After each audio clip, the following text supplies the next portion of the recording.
Folks, once again, it is indeed your boy Tim, handsome liberal. Now, as I get my video running and get the show designed the way it is, we're gonna be having some Trump talk today.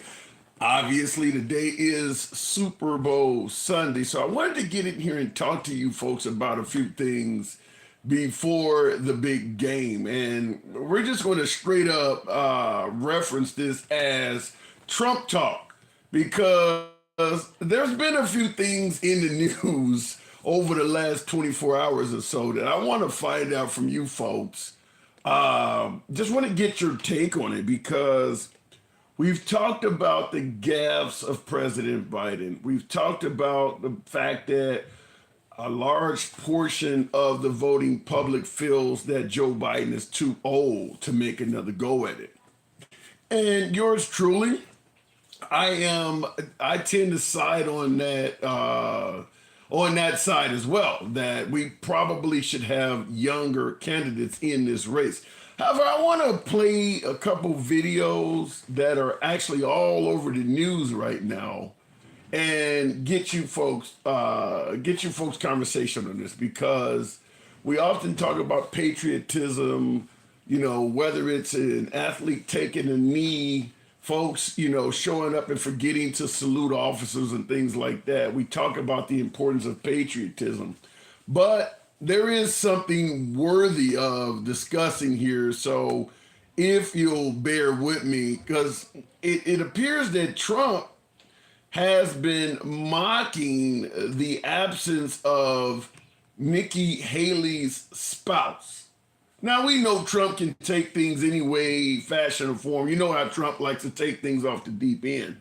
But many of you probably are aware, Nikki Haley's husband is indeed he's in the Coast Guard, and he's currently away on deployment. So I'll play the clip. We'll discuss it on the other side. And I do want to hear from you folks, because I want to hear if you believe this is on the table or if it crosses the line. Run against you. She brought her husband. Where's her husband? Oh, he's away. He's away. What happened to her husband? What happened to her husband? Where is he? He's gone. He knew. He knew. But no, think of this. Think of this. I will never run again. So you hear the clip. He knew, he's gone. It sounds like her husband realized she is a loser and simply abandoned her. That's the way it sounds when you hear Trump state it. But I'm sure many of you folks are probably aware that her husband, as you see on the monitor behind me, he's deployed overseas. He hasn't abandoned Nikki Haley.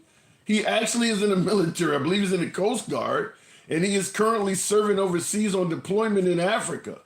So what was the goal of President Trump bringing up the fact that her husband is not around? I want to ask you folks, what do you think was his aim in that? It's not like the husband has an opportunity to be around. He's actually deployed on on military duty. So why would he bring this up? I'm going to assume most folks are aware that her husband was in the military. She's been parading him everywhere she could when he is around. She's been out in public with him. There's another picture of them together out in public. I mean, he's wearing his military dress uniform in numerous pictures. So what I want to ask you folks is, what do you think the goal was of Trump to bring up the fact that this man was gone in reference to Nikki Haley? And do you think it's fair game, or did he cross the line? We're going to be talking about that. I do have another clip I want to play you, because Trump is in the news for a couple things. I do have another clip I want to play you, but before that, understand it is Super Bowl Sunday, so I don't expect a large audience for this. I just wanted to find out, because I was really shocked that he would say this. Nevertheless, I want to hear from you folks. You know the program is always will remain MAGA friendly. MAGA are always my preferred guests. Nevertheless, liberals are welcome as well. Uncle Ricky says Trump is playing mind games.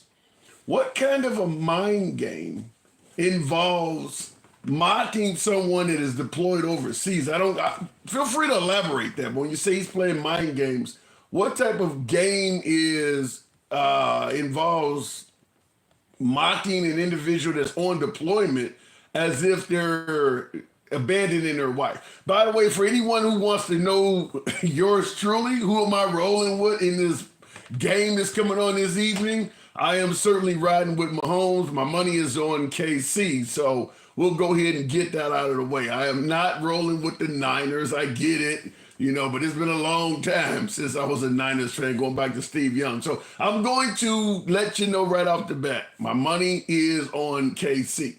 They are 2-point underdogs, and I'm hoping to cash in. So going back to the comments, real quick, MAGA lover, why?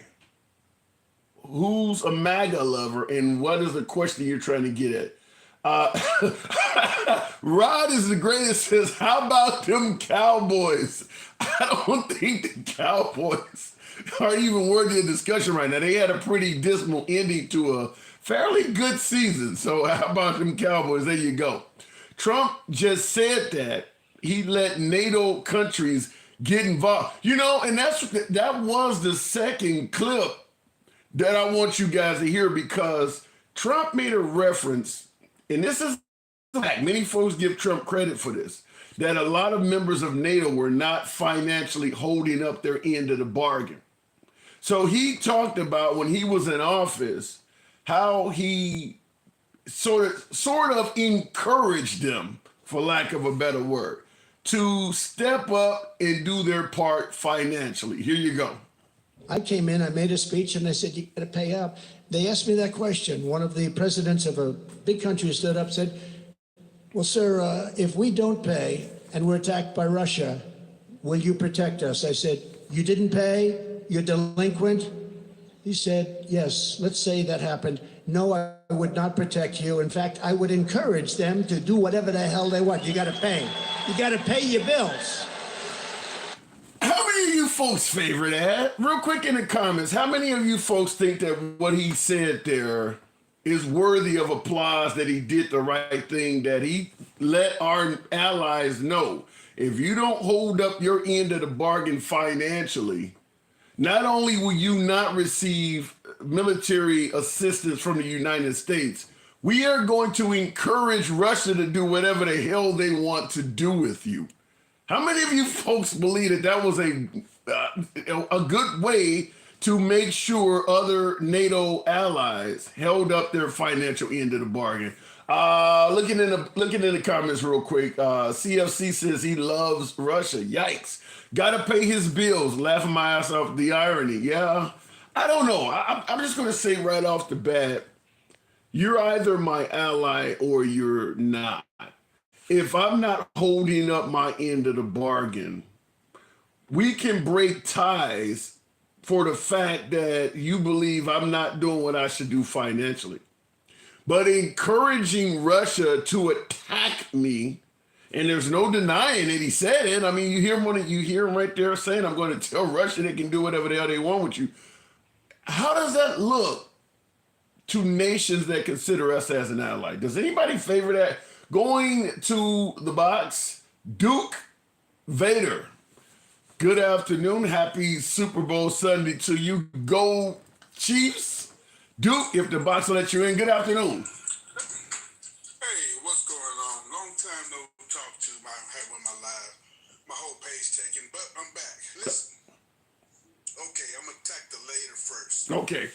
As a Trump supporter, as a veteran, number one, NATO is a waste of time.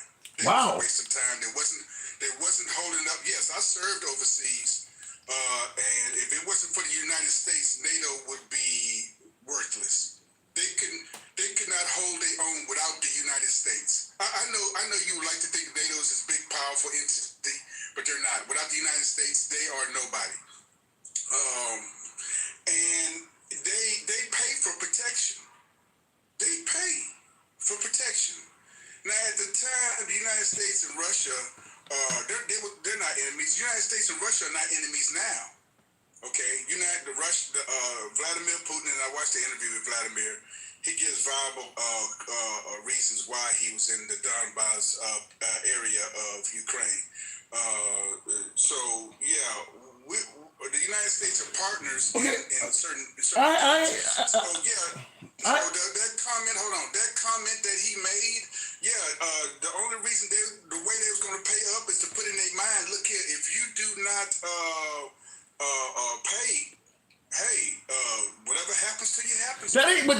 But dude, that's not what he said. He didn't say if you don't pay, whatever happens to you happens to you. He said if you don't pay, I'm going to tell our enemies to do whatever they want with you. Well, if Russia was attacking, Russia was a threat. Go ahead. That ain't what. But dude, that's not what he's saying, dude. He's saying that if you don't pay, I am going to proactively tell Russia they can pretty much have you. Why would he do that? The threat at the time, bro. The threat at the time for NATO is Russia. Okay. Right. So when it's that time, and Russia's at your door, okay. That ain't what he's saying. That's not what he's saying, dude. I know what he said. Listen. Why is he saying that? Handsome. He's not picking up the phone and say, "Hey, Vladimir, go attack so-and-so country." That's not what he meant by that. How do you know that? How do you know that's not what he meant? Because that's what he said. Play the clip again, bro, and listen again. Roger that. He was my biggest fan. He said, all these presidents came in, they'd make a speech, they'd leave, and that was it. And they all owed money, and they wouldn't pay it. I came in, I made a speech, and they said, you got to pay up.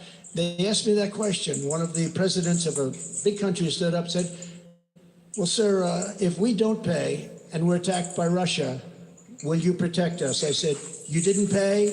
You're delinquent?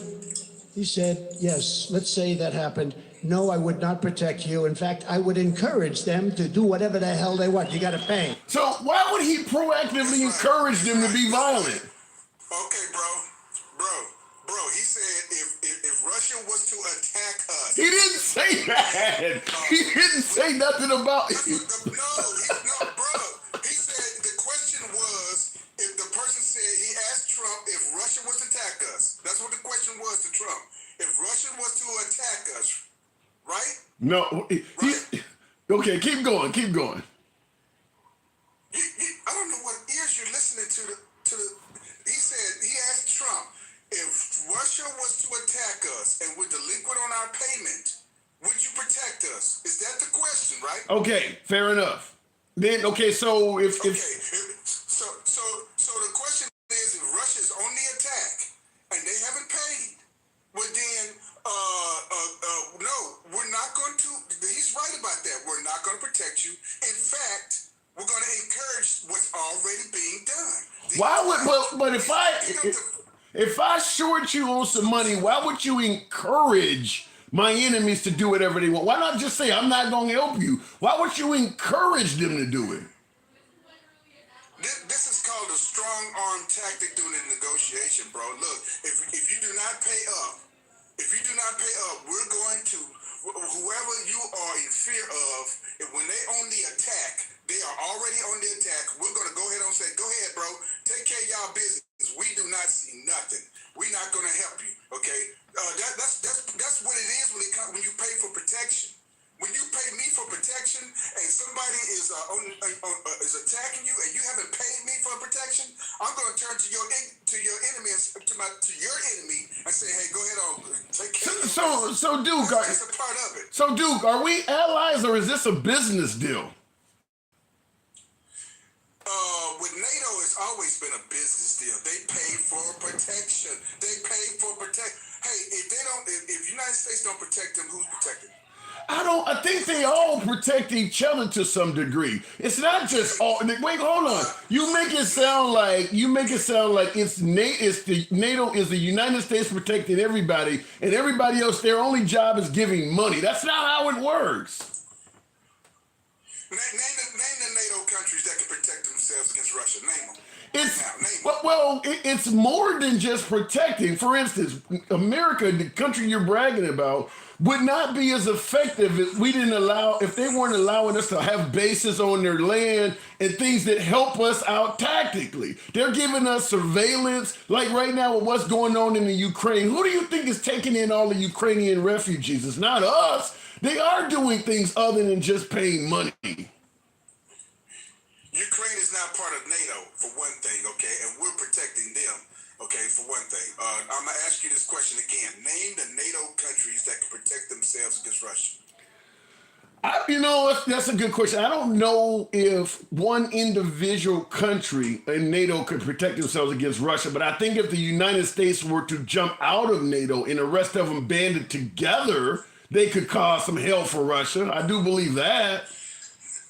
They would not last long if they want to. If Vladimir Putin was to walk into, let's see, let me see one EU country. Any of them, Lithuania, any of them, Poland.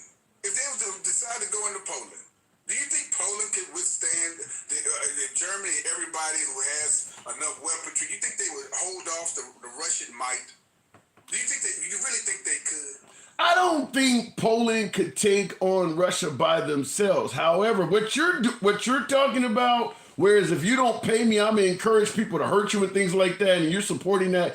The dangerous precedent I think you set is when you do that, you basically tell our allies, maybe it's a good idea you start shopping around, since your main ally, Americans, are showing that they don't really care about you other than the money. So if I am some of these other countries, maybe I pick up the phone and call China or Turkey or Pakistan or some of these other nuclear nations and ask them, how much would you charge to protect us? Because at the end of the day, it's only a business deal with the United States. So maybe I can find protection for cheaper. That goes back to your question. You asked me, is it just a business deal? You're right. We're protecting Taiwan interests right now, okay? If Taiwan was to say, nah, we're not going to pay you for protection, and we get paid by Taiwan for protection, however it is, if the United States is to pull out in any region, either somebody's going to come to their defense, just like Africa was asking for Russia's defense when it came with the Wagner group. Okay, if they're to pull out, then look, they can't protect themselves. I know they might last maybe a month or two, but eventually the Russian military might will wear them down. They will give Speech, I believe, and that was it.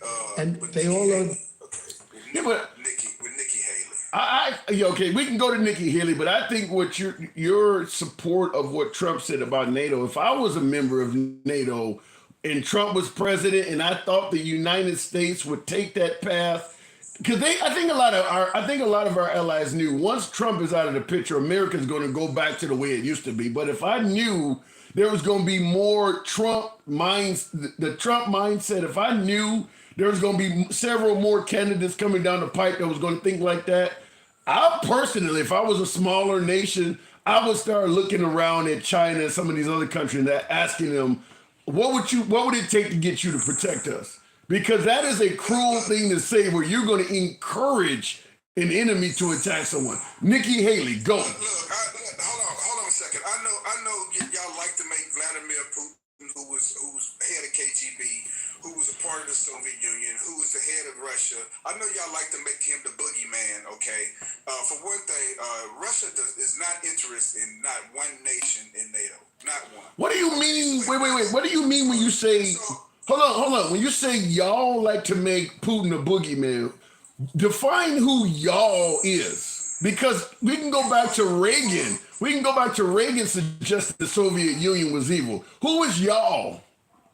The Soviet Union is no more, sir. The Soviet Union is no more. And Putin does not want the Soviet. Wait. You said the Soviet Union is no more, and I'm assuming you mean Putin does not want the Soviet Union to come back. Sir, Putin has adamantly said and shown that he is not interested in any part of NATO.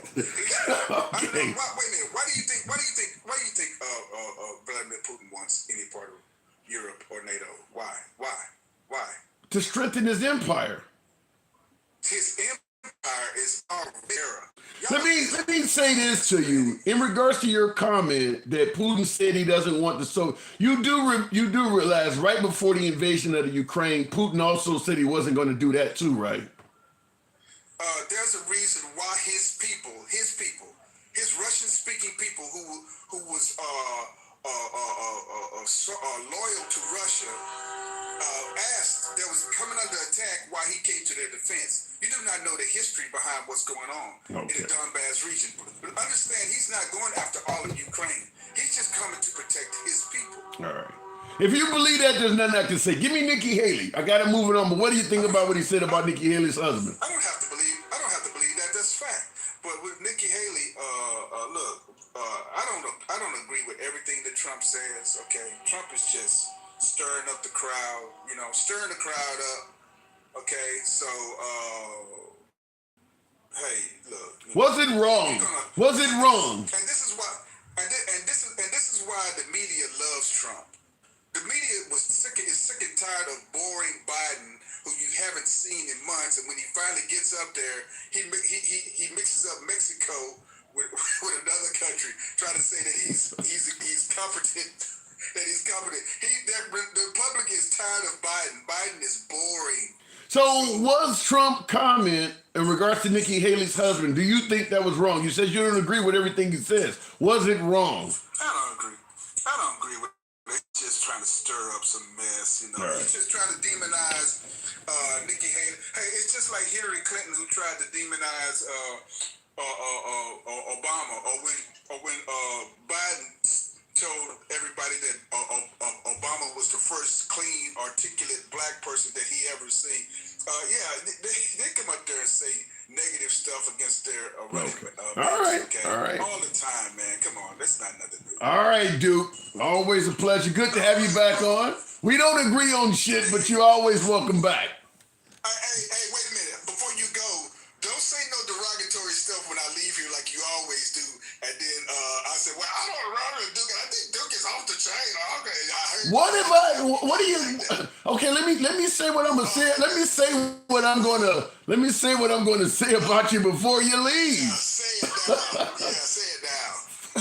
First of all, in regards to Trump trying to, steer up or whatever the case may be, how could you have the same guy saying if you take a knee during the anthem to get that son of a bitch off the field because he's not patriotic, but then when he does something like this, which is a clear blow against somebody who is actively deployed, it's just stirring up a little bit. What he's doing is unpatriotic as well.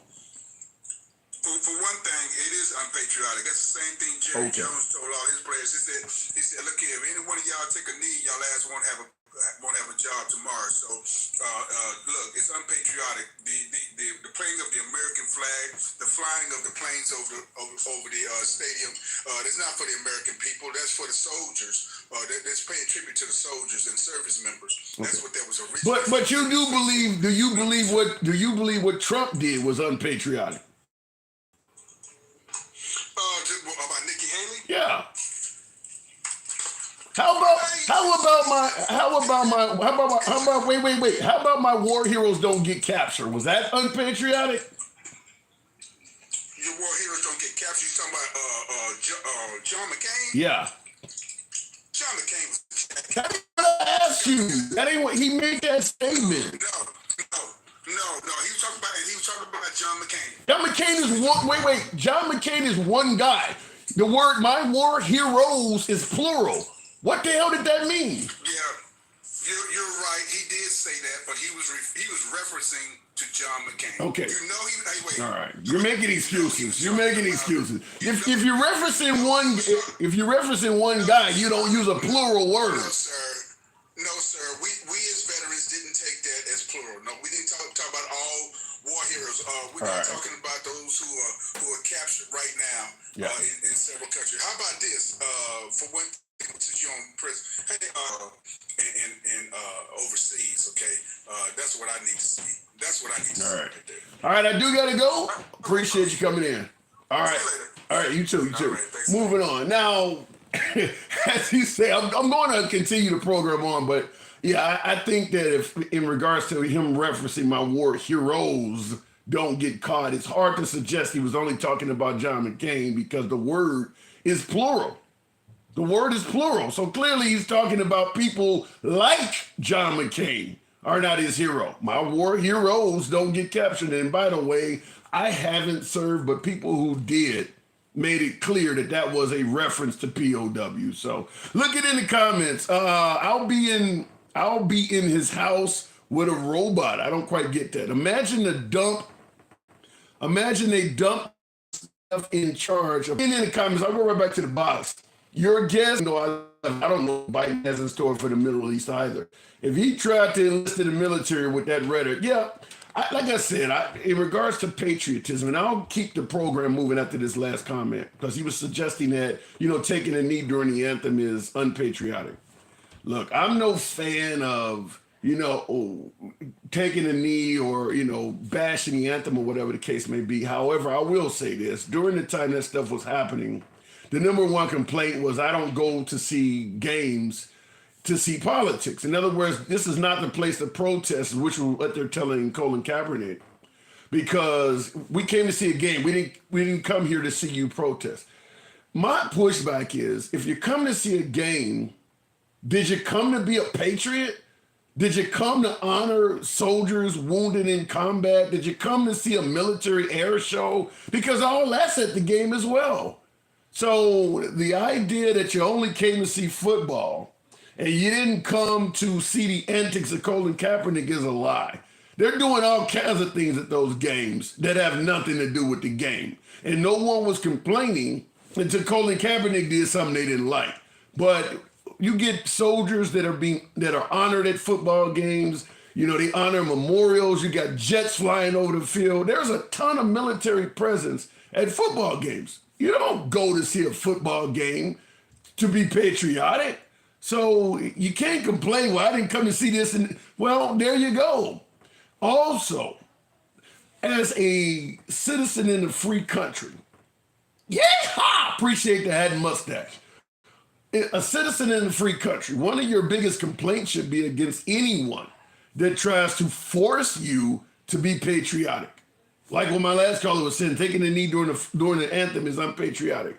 Forced patriotism is in the likes of, say, North Korea, I believe the Third Reich, countries that want you to forcibly recognize songs, pictures, and statues of leaders and things like that. A free country, you shouldn't be forced to stand during an anthem or forced to do this or for that. That's forced patriotism. That's not freedom. If you want to be patriotic, that damn sure is your right. But you don't get to force the next man in a free country, if you want to call it a free country. In this Super Bowl. Minimize everything Trump did and said and bash Biden on everything and not hold them to the same standard. Yeah, I gotta agree, particularly on patriotic stuff. That if you can say my war heroes don't get captured, and that's not necessarily unpatriotic, but taking a knee is. I kind of agree that Trump was getting the benefit of minimization. Big time. Like, everything is minimized. Like, the man Biden is not some perfect guy, but he has been trying for the American people, as far as I can see. And I'm not leaning Trump or leaning Biden. I'm in the middle. I don't claim political parties, but if he did something right, give him credit. If Trump did something right, give him credit. That's just how I'm at with it. Well, then let me ask you this. Let me ask you this, because we've seen a complete term of President Trump, and we're only 10 months shy of a complete term of Biden. So we're heading to a Trump-Biden rematch, most likely. Right now, if that rematch takes place, who gets your vote? I would say Biden, because as far as that Agenda 47 and that Project 2025 thing, I don't know if you read it. All of it was a summary on Google, and it says authoritarian government. And all you got to do is look up those two words, authoritarian government, and you can get a gist of what that would mean for America. people as a whole. So you do believe that another term of President Trump is a threat to democracy? Oh, I do. I don't. Like I said, Biden is an old man, and I personally think he has problems with speech. Mm-hmm. Sometimes he has problems even knowing where he's at. Sometimes just based on what I'm seeing, but he don't have much time. So I would say get Biden in there until we get someone else. So you do believe that if we reelect Biden, he won't serve his entire term? I don't know about that part. I just know what I'm seeing. I'm not going to make up rumors and conspiracy theories about the man, but I've seen the man. He's very slow when it comes to his movement. His sometimes he just gets stopped. And he's like So then let me take it further then. Trump versus Kamala, because that's where we're going if something happens to Biden. Trump versus Kamala, who would you rather see? Well, anybody but Trump, man. Damn. I'm not saying I'm opposed to the Republican Party, any candidate, but Trump himself is in a league by himself. Okay. He's not like the traditional Republican candidate. He's not that guy. He's a guy all on his own. He carries so much weight on their side. And so if Trump doesn't get in there, a lot of people will not vote, period. Wow. Now, some people will still vote Republican, but Trump carries a lot of votes. So you mentioned you're afraid of Trump being a threat to democracy. You acknowledging you believe that Biden, his cognitive abilities have declined so much you don't even know for certain if he'll finish you don't feel confident he would even finish the term. What about Nikki Haley? If Nikki Haley got up there and was running against Biden, where would you go? I don't really where she stands, but her saying that people need to work to the age 70 and other stuff I've heard her say, I wouldn't want that either. Wow. I would want, like I said, Biden is he's not the best choice. He's not everybody's first choice, but he's our only choice as far as democracy versus authoritarianism. Wow. So I think it's a no-brainer, but that's just me. So in 2020, the first Biden versus Trump, were you on the Biden team as well? Well, you see that I wasn't even paying the politics so much. It was more about they voted against Trump for Biden, just like they voted for Trump against Hillary Clinton. That's right. What it was. They didn't love Hillary Clinton, and they just voted against her to get Trump.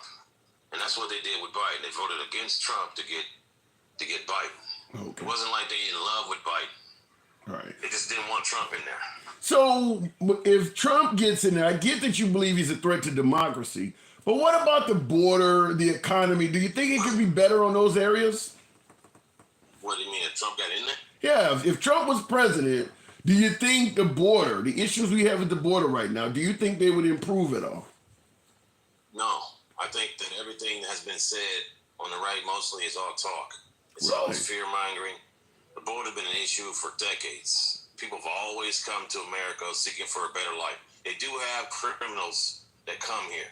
But, show me the statistics where it shows that an illegal immigrant, undocumented immigrant, and show me those numbers where they just, inflated to the point where we have to constantly worry about these people doing something to us as Americans. All the crime is committed by people that's here already. So do you see no difference?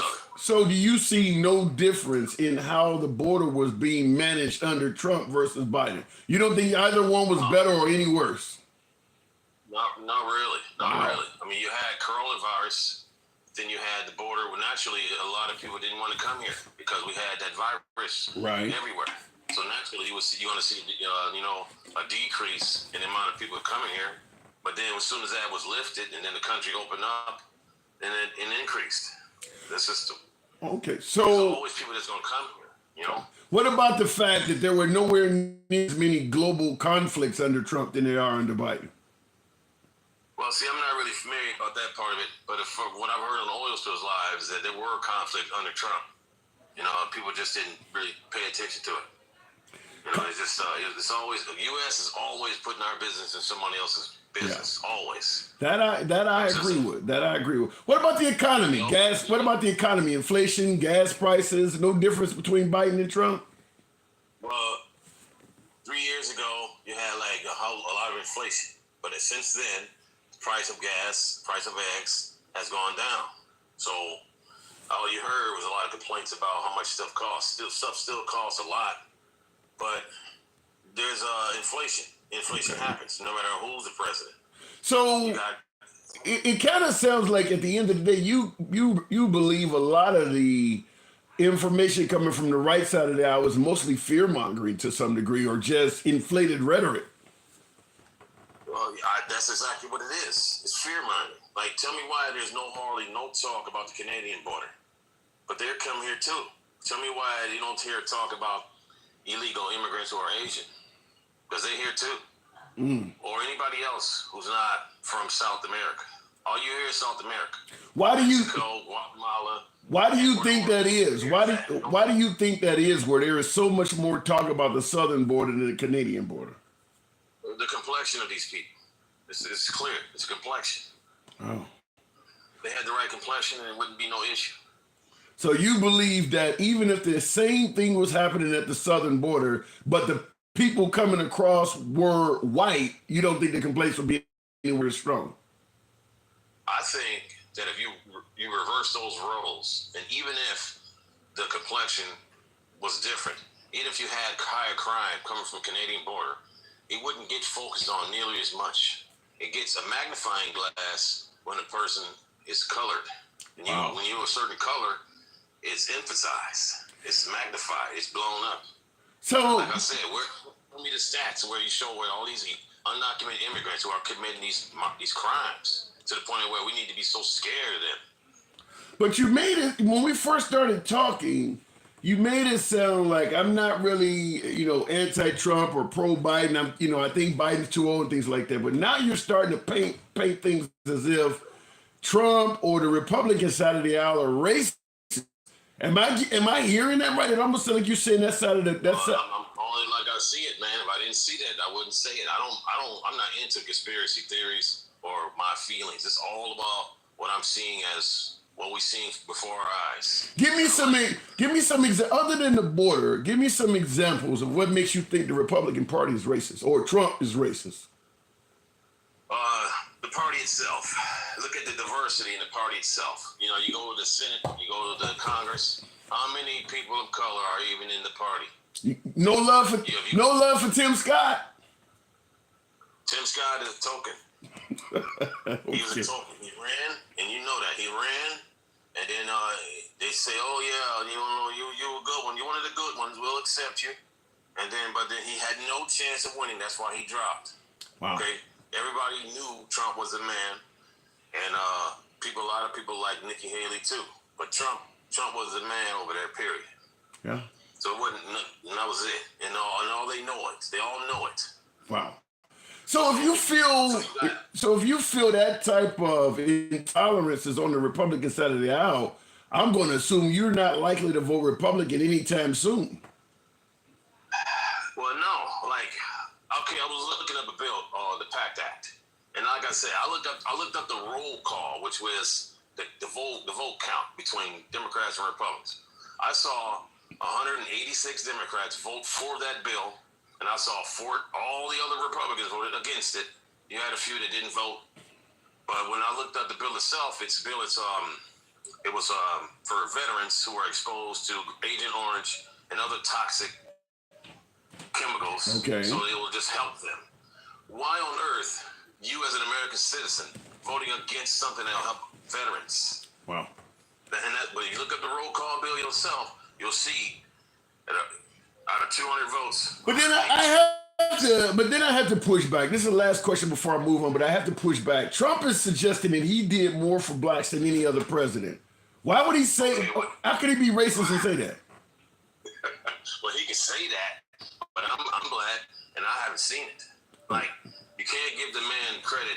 I'm gonna give Trump credit for back in the when the coronavirus was happening, they had a standstill when it comes to another stimulus being signed. They signed the first stimulus, and they said they will not sign another stimulus that involved people getting $600 a week, and it didn't work.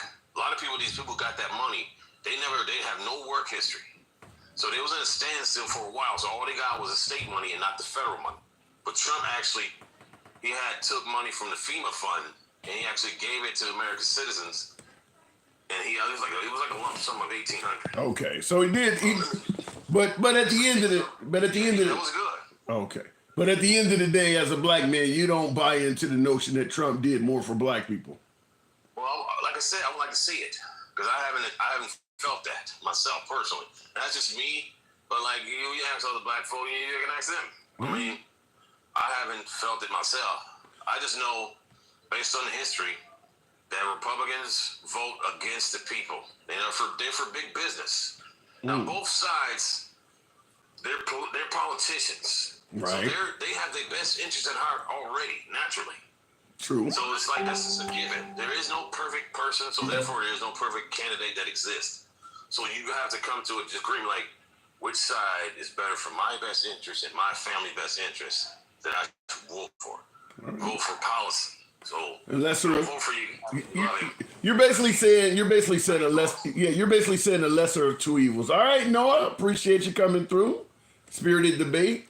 My door's always open to you. All right. Yeah, you too. Looking in the comments, leave your skin color out of politics, says Breaking Waves. Has there really been many times in history where skin color did not in America, in American politics, how many elections have we had at the national level where skin color wasn't at play? I mean, when you have African Americans, like my last caller, suggesting that Trump, may be intolerant, racist, or whatever the case may be, we get a lot of folks like you who say, well, leave skin color out of it. But then when Trump goes around saying I did more for black people than any other president in history, a lot of the same people applaud. Trump himself, by making that statement, is putting skin color in politics. Disagree that may be of color, you don't want them doing it. I just want to point that out because that seems fairly hypocritical. Either skin color in politics is acceptable or it's not, because Trump is constantly putting skin color in politics. He is constantly talking about what he did for blacks and things like that. So you can't let him do it and then tell everybody else is off limits.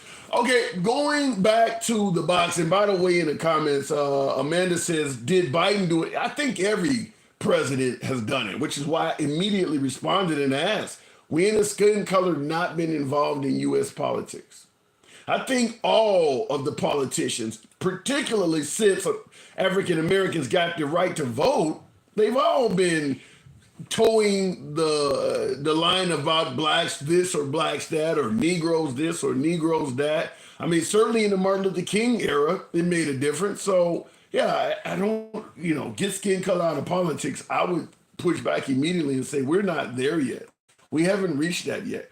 Looking in the comments, Dems always give money to the needy because they think money grows on trees. Once again, that's a comment I often talk about. It seems like it has two sides.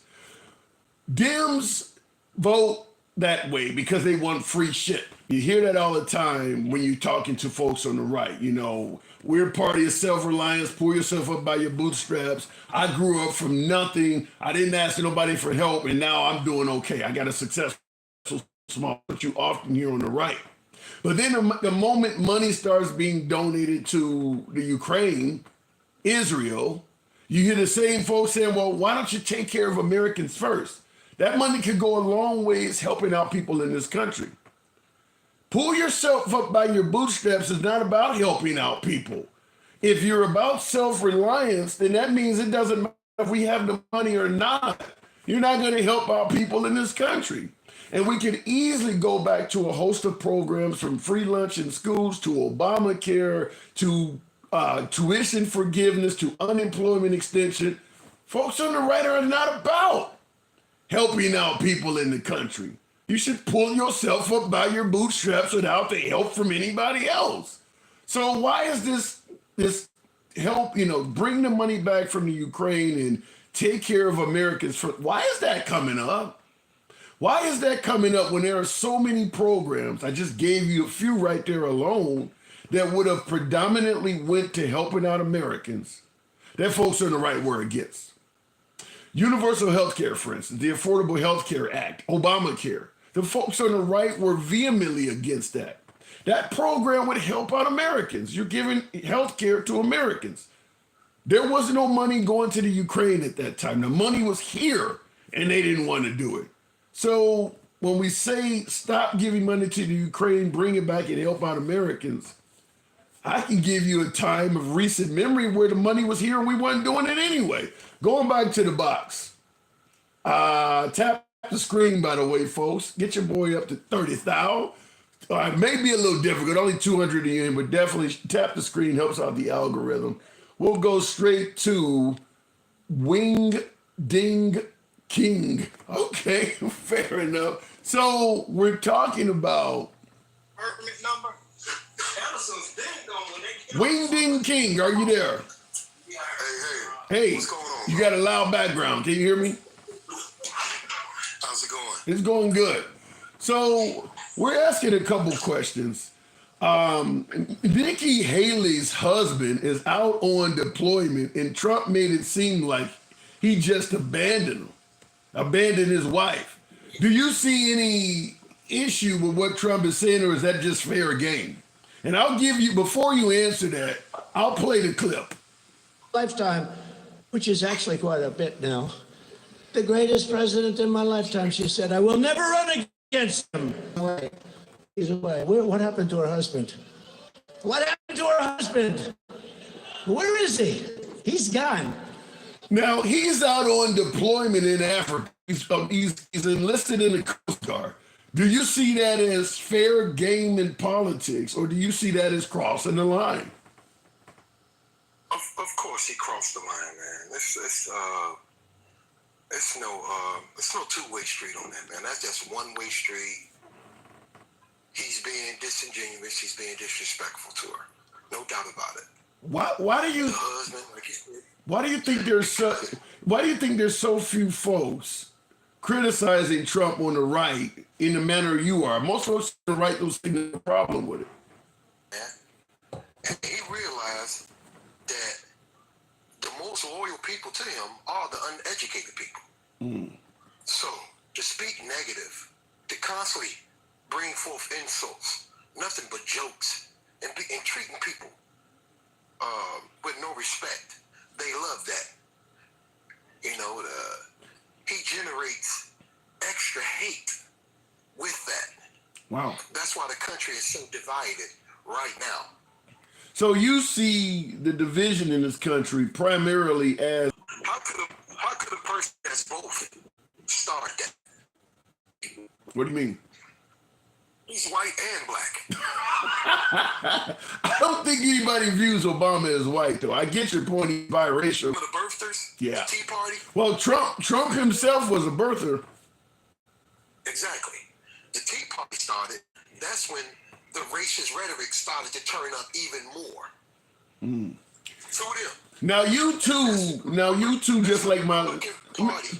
Even though I believe black people should have been Republicans from, in which we were through the 50s and the 60s, we were. Right. But until it started to become overly white, like just white tea, just so much, where it wasn't about the people. It was just about a profit. It was about lobbyists. It was about just gaining money. But you don't think Nancy Pelosi, folks on the left, is about making money too? I mean, Nancy Pelosi does quite a bit of what you just stated. That's on the left as well. No. But what I'm saying is how things changed. Okay. The switch changed. Everything changed. Martin Luther King said something in 1964 that's relevant to this day right now. He's afraid of the Republican Party becoming overly white. And that's when a lot of us started to change from the Republican Party to the Democrat Party. Yeah. Because of the hatred that was spewing, and there wasn't nothing being done about it. Lyndon B. Johnson said, if you convince the poorest white person that he's better than any black person that's that has degrees or any type of smarts, you did your job. And that's exactly what Trump is going off of. So you, just like my last caller, you believe there's racism in Trump. One of his clubs, so wherever he go, he's gonna have illegal immigrants working for him. So then I have to ask you the question I ask a lot of African Americans when they say this. Why does Trump do so well compared to George W. Bush, George H.W. Bush, Ronald Reagan? Why does he do so well with black people compared to all of the Mitt Romney, John McCain? He's done well with every Republican president or Republican presidential nominee in our lifetime. He's number one. Why is that? Why does he get so much of the black vote? When you start sending people money, it don't work. You know what I'm saying? When you start having a chance where you can give people free money, and people tend to think that that's all he was worth. But then, but if what you're saying, if all it takes is to send you a little bit of money, it can buy you off. I work 10 hours a day. I've been working since I was 22 years old. But wait a minute, hold on. I'll let you continue. But doesn't that play into the statement oftentimes that Republicans will say the only reason blacks vote Democrat? That if you give blacks, so what? But hang on. You started out by saying, but you started very uneducated. They can be bought off. Yes, man. I'm sorry to say that. Wow. It has happened. Wow. You see it in the Democratic Party. Now you're seeing it more. These guys was able to get those PPP loans and thought that was Trump doing that. Who the hell would think that? Hold up. Who the hell would think that a millionaire, if there's one thing about rich people, they're not known to be generous. Who the hell would think Trump would take and hand out? But bro, I hear it. I hear it, man. They talk about no policies. They don't talk about the fact that he denied the HBCUs all the money, and the lady from either South. As soon as they get that free money, they're going right to the store to get a wine or do anything. Okay. But see, my point is, you can't name a policy that Donald Trump did that actually helped out the poor, not just black. Not just white, not just Hispanic. You can't name a policy that helped the poor because he doesn't care about the poor. But by him being on TV for so long, every Wednesday night, people got to see him. That's all they saw was Donald Trump. So when he did decide to run for president, he used one thing. He used hatred. He used it to a point to where he know if I say this and I bring out the closet racist, they're going to support me. So then let me ask you this final question before I move it on. You suggested that Trump did nothing for poor people, particularly blacks. What about Biden? Do you see Biden doing things for black people? At least, like the guy said about certain policies that came up, wages went up. The infrastructure, because normally in Chicago, you will never see a majority of construction crew of black people. I see that throughout Chicago, building the roads and doing the streets and everything. Right. We didn't see that. We didn't see that when Obama was the president. Okay. You know what I'm saying? 74th and Stony Island myself. I do got to move it on. I watch you every time you come on, bro. I love the way you interact with people. I like the fact how you let both sides speak. Phone call or something. And now he can't. I don't know what happened, but Wing Ding, thank you. Appreciate the accolades. You're always welcome back on the program. I don't know what happened at the end, but thank you. Now, man. Yeah, there's something weird happening with the audio. We'll go back to the box real quick. My brother came home from prison because of Joe Biden. Perfect dark back. Wow, really? Now, Trump also helped some African Americans get out of. Of course, we know he pardoned Lil Wayne and Kodak Black, but I believe there were some regular citizens or regular convicts, if there is such a word, that also benefited from Trump's pardon as well. Now, Trump pardoned Lil Wayne for a gun charge, and he pardoned rapper Kodak Black. I'll just tell you right off the bat, I've been meaning to do a video because Kodak Black is a career criminal. You're not going to hear Trump bragging about pardoning Kodak Black anymore. In fact, Kodak Black, since receiving a pardon from Trump, is up on another felony beef. Looking at a lot of years. So he's committed felonies since Trump pardoned him. He has a long criminal record. And if you notice, when there was a huge issue about George Floyd, you get Candace Owens doing a video showing all of George Floyd's history and trying to say he died of other things. Ain't nobody said nothing about Kodak Black. Nothing at all. That guy is a career criminal. I'm going to tell you that. If you look up Kodak Black, not only is he a career criminal, the attorney that was representing Kodak Black, he appeared on The Apprentice. He has been friends with Trump for a long time. Kind of odd that suddenly Trump decided to pardon his client, huh? So you're not going to hear that coming up on the right, but you don't have to do a lot of homework to verify what I said.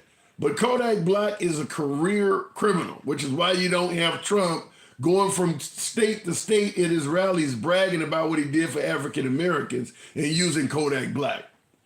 If a liberal had pardoned Kodak Black, Trump would have probably been the first in line saying that was a bad pardon. That guy's a career criminal. Looking in the comment section, those pardons for poor people weren't solid.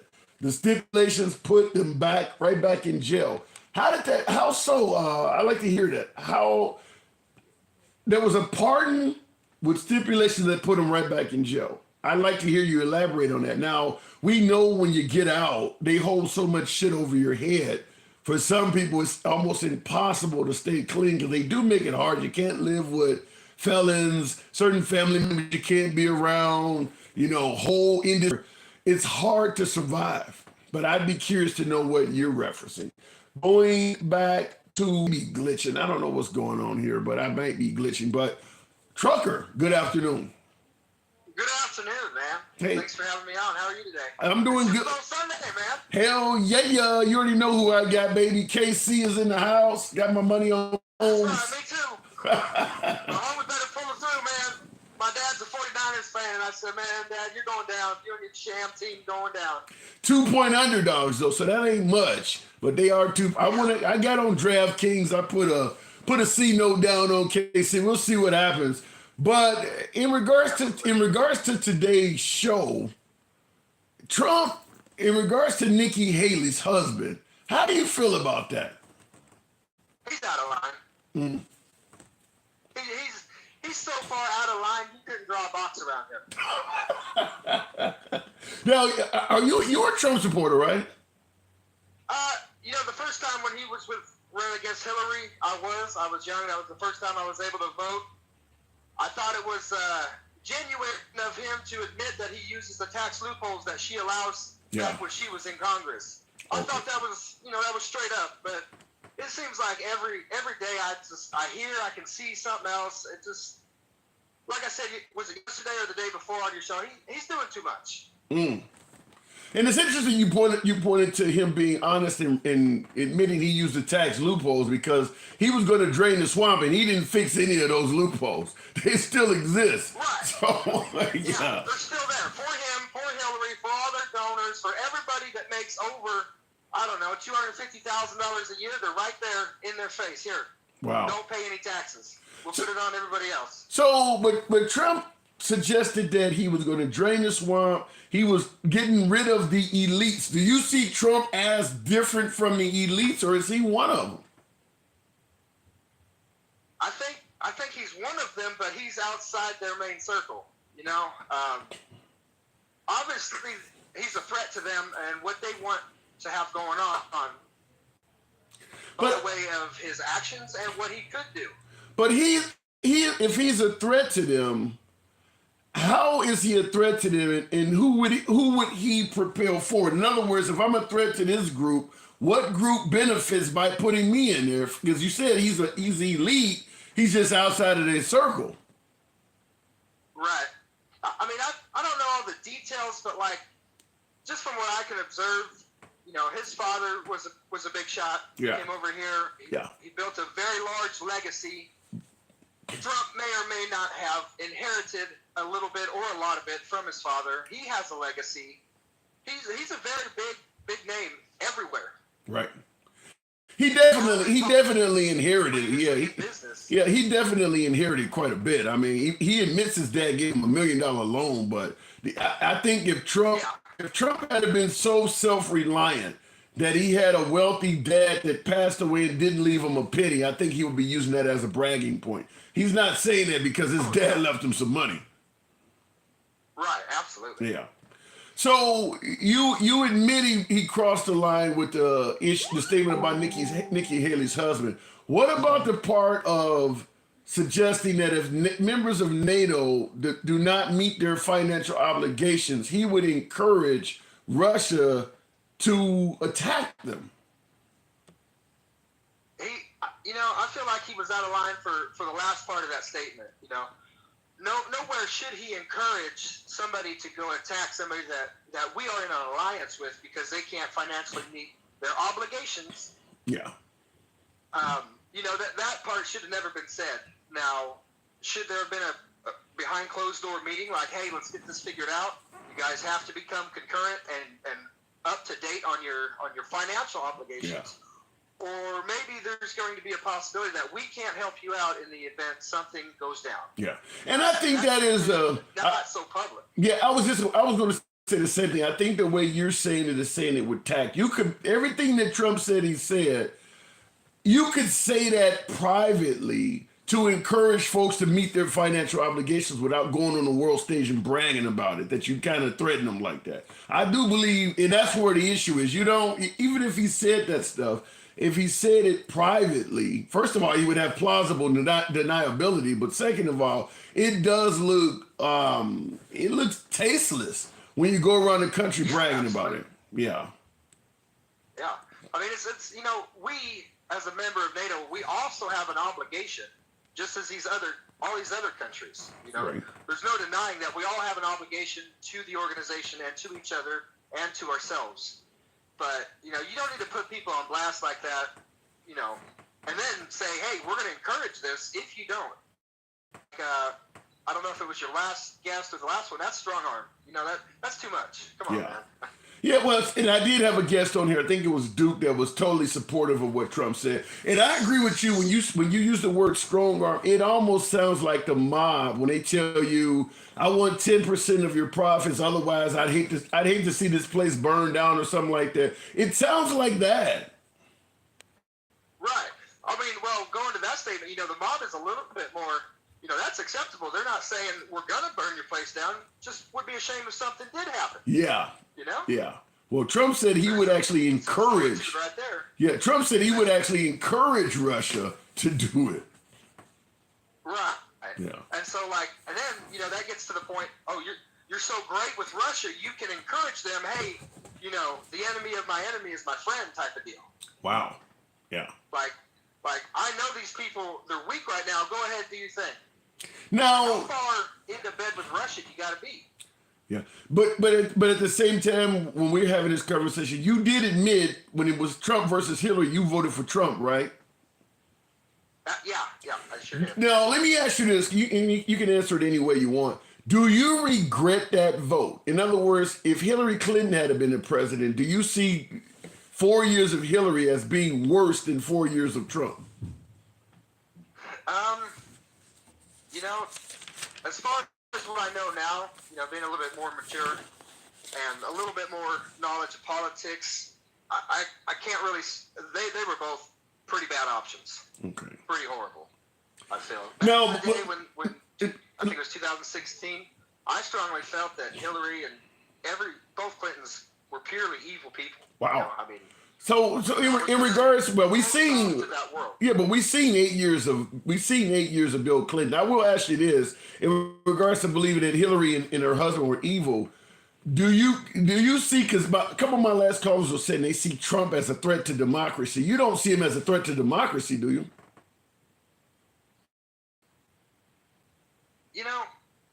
Kind of not. I mean, my personal feel on it is, we got to get some other system figured out, because it's only good for the left or it's only going to be good for the right. And what about the people in the middle? Like I want something that works for everybody. That's impossible. Yeah, I don't think you're going to see that in our lifetime. I just. I want us to figure out the problem at the border in a way that makes it easy for people to actually come here legally, so that they don't feel that their easiest and best opportunity is to chance it and get across here illegally. I think the problem with the southern border is that folks on the left kind of want the border to be damn near wide open, and folks on the right don't want any of them to come here. All of that come here legally, that stuff's bullshit. The folks on the right want zero, folks on the left want infinity, and there's not a lot of in between. Right, and we got to start to work towards that middle ground, or it's just there's going to be so much hatred and division, even more than there already is, and I don't know that at this point in our history that we can handle another civil war. It would just completely, absolutely demolish every bit of us.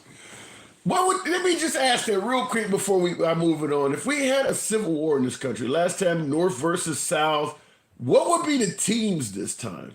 What would spark it out? What would one side for versus the other? Who would be on what side? How do you think that would go down? I would probably think it would be a lot of the Midwest versus the coasts. Really? That seems to be the political,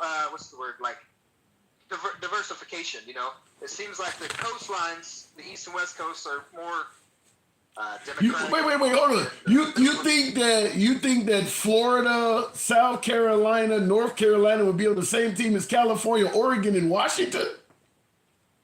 No, not absolutely, but the majority of the coast, they're blue. There's a few oddball states that don't line up with the majority of the coasts, but same with the Midwest. We've got a few blue states where there's a lot of red states in the Midwest.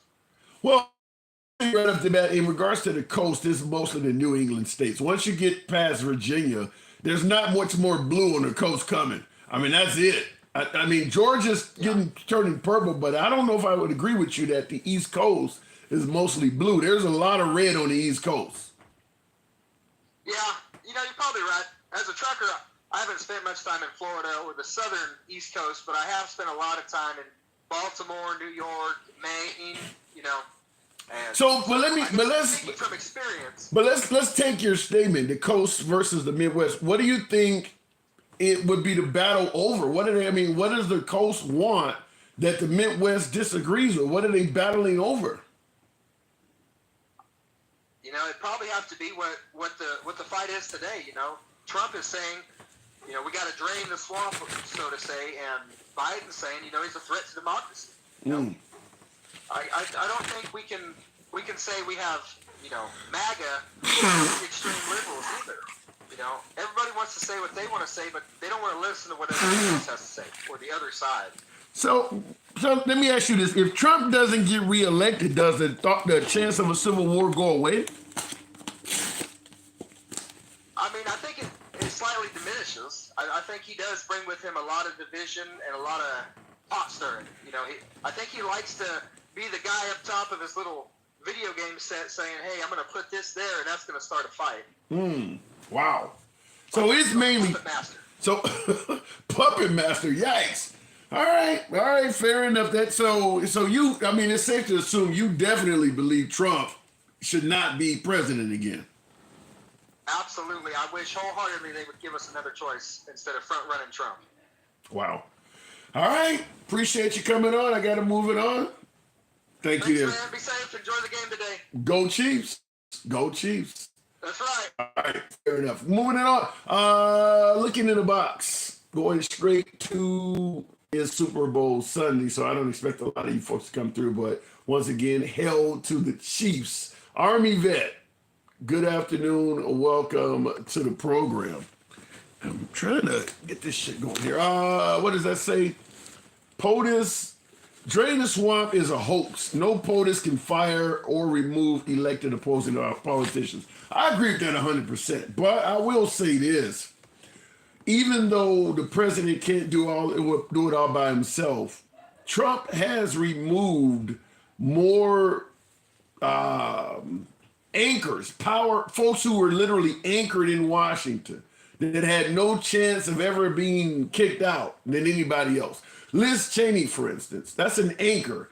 You know, she's gone now. There's a host of those type of people. Mitt Romney could have pretty much been a senator until he died. Mitch McConnell could have been a senator until he died. Mitch McConnell was not going to get reelected because of Trump. So when Trump say he came to drain the swamp, I will say his draining powers are better and more effective than anyone else's. However, I don't think he's necessarily draining the swamp. I just think he's replacing it with other swamp creatures. But Trump has been very effective at getting people out of Washington that would have normally been around for their entire life.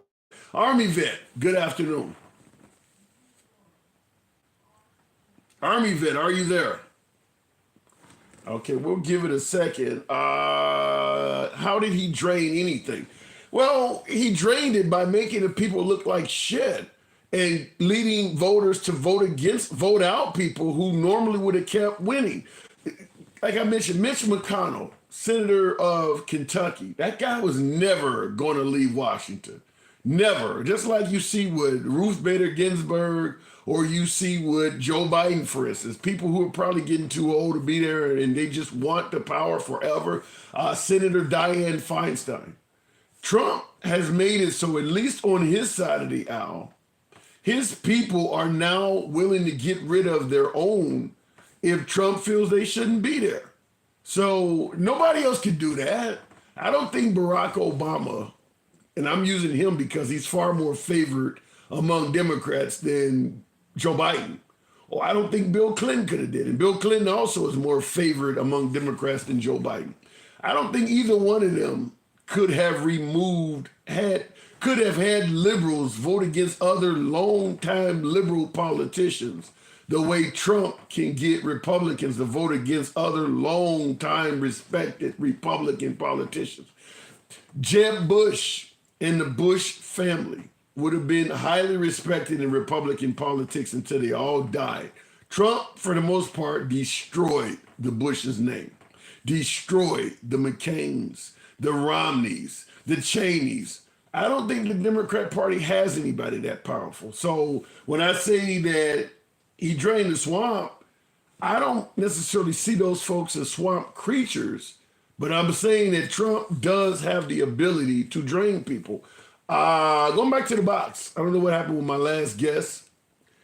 Olu Tomori, good afternoon. Welcome to the program. Real quick looking at on YouTube there. Appreciate you folks that have been, yo bro, behind you. I don't get that because we would lose a lot of support for other countries. I don't know what that comment was in reference to. The box seems to be problematic right now. Maybe I'm having some trouble here. DeSantis is another one. DeSantis would have been best option, but would not have beaten Biden. The best option, and I know folks are going to hate when I say this, particularly my beloved MAGA, but the best option is Nikki Haley. The best option is Nikki Haley. Fortunately for Biden, Trump has convinced Republicans that Nikki Haley ain't shit. But Nikki Haley by far would be the best option because she would get a lot of independent votes. She don't have the baggage orbiting around her. And she's young and all of that other stuff. And she's also not so far to the right on one of the biggest issues affecting the right, which is the rolling back of Roe v. Wade. She don't believe you should, tell a mom that's, her life is in danger, she can't have an abortion and shit like that. So, listen, I understand if you're far to the left or you're progressive, Nikki Haley is not your cup of tea. But there are a lot of moderate Democrats that would probably vote for her over Biden. A lot of independents. I think she would beat Biden with the independents. And she absolutely would beat Biden with conservatives. Trump, on the other hand, it's a different story. I do think it's a different story. But fortunately, I don't think we'll ever have that match take place. Haley versus Biden, that's not going to happen. Looking in the comments, do you support Israel or Palestine? That's a YouTube comment. Israel is overdoing it. period. Israel is the Israelis' heavy-handed approach is now in the category of a war crime, in my opinion. I seen Netanyahu this morning, this week with George Stephanopoulos this morning, which wasn't hosted by George Stephanopoulos today, but Benjamin Netanyahu was on there. And he claimed that they have been quite selective in their warfare, trying to limit casualties. He claims that there's only been a 1-to-1 ratio. In other words, the casualty rate has only been one innocent person for every one Hamas terrorist taken out. So I think they're estimating 28,000. There's been 28,000 casualties in Gaza. Netanyahu is suggesting that 14,000 of them are Hamas. I don't believe Hamas has that I don't believe that. I mean, there's too many videos of innocent people being taken out. So do I support Israel or the Palestinians? I believe what Hamas did on October 7th was horrendous. Went into Israel, took out over 1,000 people. But at some point, the war is over with. We're past that point. I don't believe Israel is acting in self-defense anymore. I believe it's punitive. I don't think that there's any real resistance coming out of Gaza at this point. They're just bombing for the sake of bombing, taking out people for the sake of taking them out, likely creating more enemies. Anybody who runs down the street or something and throws a tank at a rock, they just kill them. I mean, I think that Israel has went too far. That would be my take on it. And I appreciate the question on YouTube. Looking in the comments, however, when you're concerned, you end up fighting back. When you're cornered, you end up fighting back. I don't disagree that the Israelis were mistreating the Palestinians before October 7th. I mean, even Barack Obama went over to Israel and talked about it during his term, encroaching on Palestinian settlements and things like that. But you can't do what Hamas did on October 7th. Just like there's a lot of blacks who believe the police have mistreated them. You can't go and bomb a police station as a result. That's not the way. I mean, if anything, you need to keep pushing your stance on the world stage. You think Martin Luther King would have succeeded the way he did if he had responded by doing what Hamas did? No, it probably would be less black people around today. So I agree that Hamas was acting out in regards to the mistreatment of the Palestinians, but you can't just go around murdering innocent people. And there's no denying that Hamas did not go into Israel and take out officials that were oppressing the Palestinian people. They went into Israel and took out anybody they could get their hands on, babies and women. So no, you can't defend that on the grounds that the Palestinians are being mistreated. But at some point, even though what Hamas did was atrocious, it was a war crime, and they need to be held accountable. At some point, you've broken even. You've taken care of the bad guy. I believe that Israel is long past that point. They are long past the point of neutralizing the threat. At this point, they're just, I don't want to use the term genocide, but they're just killing people. They're just killing people. I don't see it any other way. They're killing a lot of people. People ain't got nowhere to live. They have no water treatment. They have nothing to eat, and they're still bombing folks. There's no major military resistance coming out of Gaza right now. There's no reason to be still doing air raids on that area. They're literally bombing rubble. So, look, I do believe Benjamin Netanyahu has gone too far at this point. Looking in the comments, what policies of the Biden administration, what policy of Biden that do you believe need to change for the American people? The policy at the border needs to change. And we can talk about the fact that Trump convinced the Republicans to turn down a deal that they had, for the most part, worked on. That was wrong for the Republicans to put Trump over the country, but that doesn't take away from the fact that Biden had already dropped the ball for 2-3 years on the border. That bill should have been came out. Most of Biden's administration, most of his presidency, he spent saying there was no problem at the border. So Biden certainly dropped the ball on the border. But once they did come up with a bipartisan agreement, letting Trump convince them that, no, we don't need to do this, to me, I think is equally as wrong. I don't think folks that say, well, the bill sucks. The bill is way better than what we have now. It is leaving things the way they are for the next 10 months is going to do far more damage at the border than that bullshit bill that you didn't think was worth anything was. I mean, so not to mention, I believe the Republicans got about 70% of what they wanted at the border. They don't want to help the Ukraine. They don't want to help Israel. They want the 8,500 number per day to drop down to 0. Fine. But an agreement is about both sides getting something. The Republicans are pretty much saying, we want everything we want, and we don't want the Democrats to get anything they want. That's not going to happen. That's not how an agreement works. So I don't want any money going to the Ukraine. I don't want any money going to help Israel. 8,500 immigrants coming in a day until you shut the border down is too many. I'd rather it be 0. I think Trump said we want to completely shut the border down for 6 months. Okay, so that's the stuff the Republicans want. What about the stuff the Democrats want? We don't want the Democrats to get any of those things. We want a bill that is 100% what Republicans want. That's not a negotiation. And for folks who believe that once Trump gets reelected, they're going to get what they want, I would invite you to look at the wall. That's what happens when you get pushback.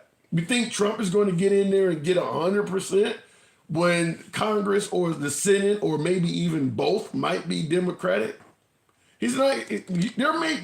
What I'm trying to say is this, and I'll go to the box. There may come a time where Republicans are wishing and dreaming that that bill they just turned down was being offered again.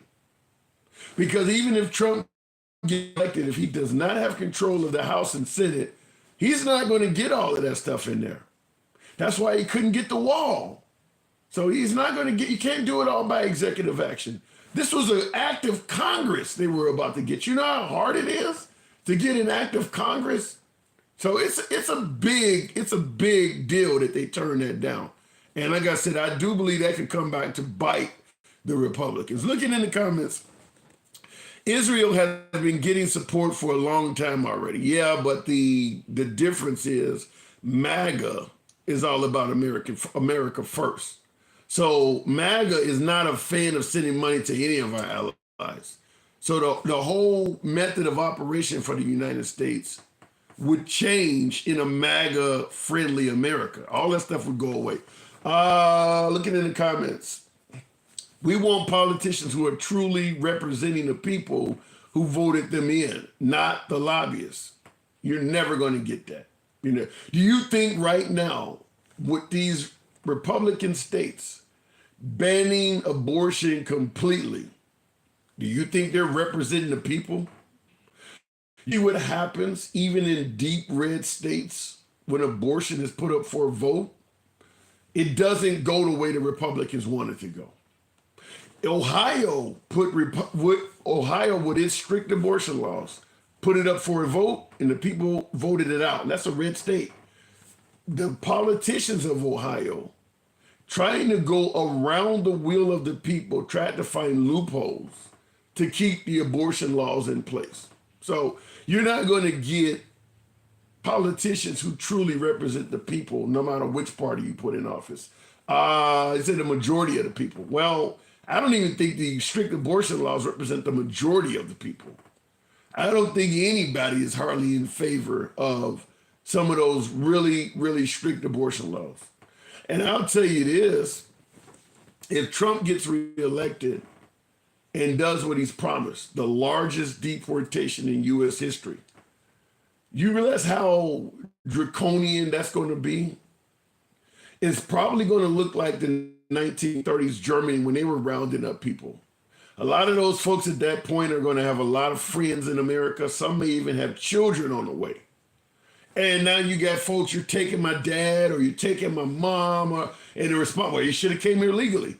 It's going to look cruel. It's going to look cruel. So you may see that the largest deportation in history being something that goes against the will of the people, because at that point it could look very cruel. Going back to the box, I don't see if it worked this time. I don't know what's been going on with the box. Unapologetic black man. Always a pleasure. If it lets them in, we'll see what happens. Unapologetic. Good afternoon. What's up, brother? Can you hear me? Loud and clear. We're asking the question. First of all, Trump suggested that if the members of NATO do not meet their financial obligations, he would encourage Russia to do whatever the hell they want with them. How do you take that statement? It just proves more and more that he's just uneducated about being. I mean, even when we gave him 4 years to show that he's qualified, he didn't pick up a damn book. That's not how NATO's ran. Damn, like at least you know, like everybody knew he was unqualified. But after surprisingly winning, you think he would have fucking got on the internet and just learned as much as he could about policies, especially foreign policies. At least that, man. But wait a minute. Let me ask you this. Considering your name is Unapologetic Black Man and you're saying he didn't read a book and things like that, can you explain why his vote among the black community seems to be going up? There are more and more African Americans voting for Trump. No, it actually decreased in the midterms. Trump himself have never broke double digits, and that's why. And again, sadly, Nixon got the most black votes in history. Wow. Everybody knows that. It was about what? 41%, sadly, but Trump never wants to mention that. Trump has never broke double digits. He got up to 9%. In the midterms, it dropped down to 6%.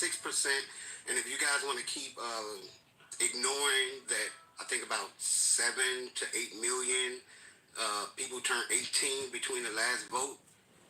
Yeah. You're going to ignore that number, then that's why you guys are always losing. You're not worrying about exiting polls. Exiting polls have been the most accurate numbers. Not these survey polls that old people, they got them damn cords that can wrap all around the damn house.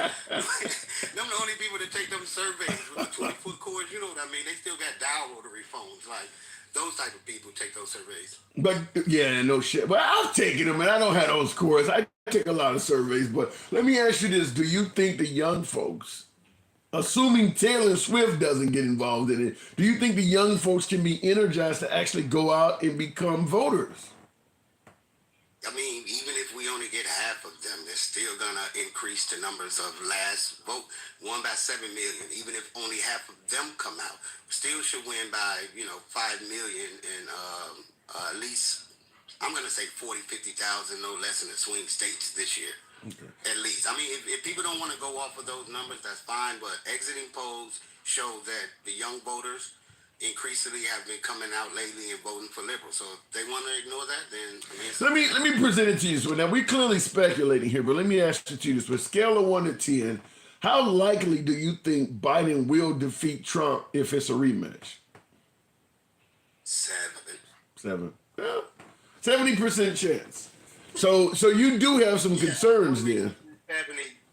I mean, only reason I'm saying 70 is because everybody knows that popular votes don't win elections. State-wise, popular votes win. So he can win, by 8 million votes. But if he loses, swing states by, 700, 2,000 votes, that's how presidents lose.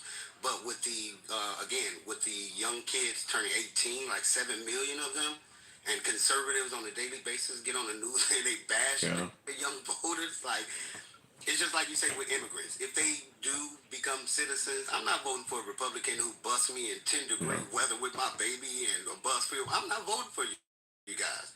So, again, and then we have to remember that, because this is not The Apprentice, people. I get it. Trump is very entertaining, But this is not The Apprentice. He came off with that, Hot Streak TV show, and I know we miss Jerry Springer and Ricky Lake and Maury. We don't have those shows anymore. So Trump was like the entertainment, but now it's not funny anymore, people. This isn't wrestling. Yeah, This isn't a Super but Bowl. what about the border unapologetic? Folks are going to say that Trump handled the border much better than Biden. They like Trump's economy. We weren't approaching World War III. How do you respond to those issues? When people speak about the board, again, that's what I mean by Trump brought. When Trump brought people to politics, he didn't bring the best with him. He like he said about immigrants, they're not sending their best. It's just like the Republican Party right now. They're not electing their best. And Trump didn't bring the best ideas. He said he was going to build a wall. Now, to me, when I think of a wall, I think of Israel wall. So when he came down there and other countries, even Mexico, laughed like, that's a gate, my man. That's a gate. Literally. Days after erecting that damn thing, people were sliding through it and showing them. They had videos like a week after that damn thing was up to how easy it is to climb it and things like that. So it's like, it's a joke. We know that when it comes to the water, and it affects them much more. We have a thing called an ocean. More protection when it comes to like AIs, CCTVs for getaways. FBI need more resources. And again, like I say about the coastal area, 84,000 miles that people forget that we need more ships. We need better protection. If Chapo dug himself out of damn jail, what y'all think they're gonna do with a damn gate? That's a good point. That's a good point. More technology is needed. Let me ask you this though. This is an interesting comment. Now this came from, because I got it on YouTube at the same time. Mikey on YouTube said it's not about being liberal or conservative anymore. He says a lot of black votes know the Democrats are trying to replace the black vote with migrants. That's why they want Trump these days. Are blacks subject to replacement theory? These are the same people that try to tout that for some reason the president gets black people up and go get jobs, and they say the president is the sole purpose of unemployment, black unemployment. You've heard that all the time, right? Yeah. Like black people don't get up and get on Indeed and file applications and work our ass off by ourselves. No president helps us get jobs. But it just goes back to people don't understand politics. I gotta tell you though, when Mikey said on YouTube, I got a cousin that says exactly that. I got a cousin that's, nearing retirement, works for the Chicago Transit Authority. He says exactly, he's seeing these migrants all over the place. I mean, he's on the buses, he's on the subway platforms, and he's seeing them, and he's saying exactly that they're doing more for the migrants than they are doing for blacks in Chicago. So it's interesting because I do believe what that viewer on YouTube is saying does resonate. There's this video floating all over social media about this black guy in Massachusetts, in Boston, cussing out a cop because they're doing a lot more for the migrants. He's like, I'm homeless, ain't nobody taking care of me. So I do believe there is some that does resonate a little bit. I mean, once again, that's what I mean by literacy regarding politics. A lot of people don't have it. And I'm from Chicago. First off, let me just say, I ain't know you from 74th and Stony. My whole damn family was born in Jackson Park. Okay, right up the street, 75th. Yeah, Jules Osco, I didn't know that, man. Yeah. Anyway, people that's saying about Chicago, they're a damn lie. Your cousin, he doesn't stay on the south side of Chicago. He does. He's Hyde Park. He's staying, well, now he's on 100 and, what is he on, 100 and something in Normal or something like right off of Halston. No, he's on my whole family is on the south side. I ain't got no west siders. We all south side. What'd you just say? No disrespect. If you from Chicago, Hyde Park technically is not even Chicago. Like that's a really diverse. That's kind of like a damn suburb. Well, like, from Chicago. But you got to understand, we go back from I go back from the 70s and 80s. I've seen Hyde Park change over a lot. So yeah, you definitely did. Yeah. But I mean, we know that there's no immigrants on 43rd and Cottage Grove. We know that there's no immigrants in O Block. We know that there's no. I mean, like I said, when they say that they are immigrants in Chicago, they talking about like Logan Park. Humble Park is getting it more than anybody. Now, everybody knows about Humble Park. That's where they reside mostly. And if you know anything about Chicago, we have You can think of any ethnicity, we got a town for it. We got a little village. Yeah. We got Lithuanian little village, Polish little village, and people don't understand that. So immigrants are going to flock to their people. Most of the But wait a minute though. But even with them going to certain neighborhoods, they are still using city resources. They need. I mean, in New York, for instance, you got Stephen A. Smith doing a video because he's saying that even though he don't support Trump, he's pissed off because the mayor of New York is now handing out debit cards or EBT cards to all these folks, and he even made it. Even made the reference of how can you expect black people not to complain about this? You don't give black people free EBT cards like that. I mean, they are giving them resources. And that's why I tell black people that say that, like, can we just use our common sense? Because if those immigrants weren't there, your black ass still wasn't getting no EBT card. When was they giving us shit free? True. That's why I said this is just a ploy to make black people mad at immigrants. We all know why the capacity of immigrants have exceeded its states. We know exactly why. They was purposely exceeded. Those numbers were purposely exceeded. We know that the government has to have supplemental funding. If you don't have any idea about that, then go read it. These states have to do it. They cannot have all these, like, which is Republicans' fault, but they cannot have this overcapacity of people dying in our cities from starvation and or going crazy, like unrelieving each other over these cards. So supplemental funding doesn't have to do with anything that they was gonna do for y'all black ass. Yeah. Let me just say that.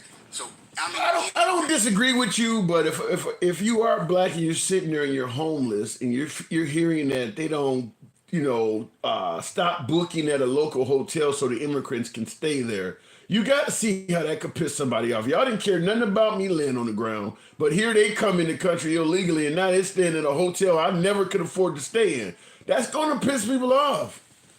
Again, people act like that they're erecting the hotels and all of these are emergency funding, and again, supplemental, meaning that a government has to go to the hotel and do contracts.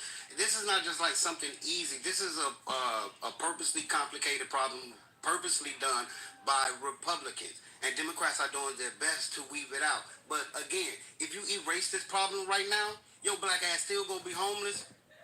Any programs, any supplemental funding that they have for homeless people, they do it to our veterans. My father is a veteran. I still have to pay $630.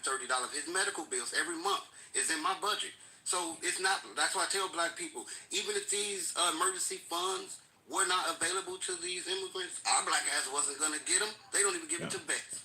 So again, I get what you're saying. Like, we should be getting these funds, but we all know that if these funds don't go to us, it's just going to go to sports teams, big corporations, the bridges they want to fund, the schools they want to fund, the roads they want to fund. We seen it. Our city councilmen, which, like, people don't know, most of this money are councilmen, aldermen. They're Republicans in Illinois, people. Chicago, y'all forget that. I mean, but I don't disagree with you that not likely to look out for the poorest among us, regardless if we got an immigrant problem or not. But that's still a reason to bitch and complain. Is that, like you said, it's either you helping out immigrants or you're gonna get the money to rich sport teams and things like that. But when it comes to blacks or when it comes to homeless, you're gonna always skip over us. That is going to infuriate folks from those communities. But I'm not gonna listen to the people that still are against reparations.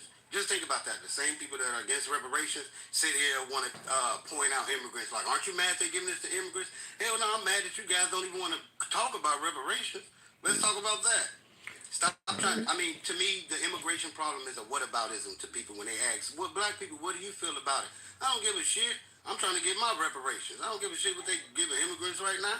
We got a HR 414 on the House floor right now that black people need to be worried about. If y'all care about funding. Let me say that again, black people, if y'all care what they're giving to immigrants, go look up House Resolution 414. It's a reparations bill for black people. Way more than what they're giving immigrants. Immigrants are just getting enough to barely survive, people. Like, let's be real.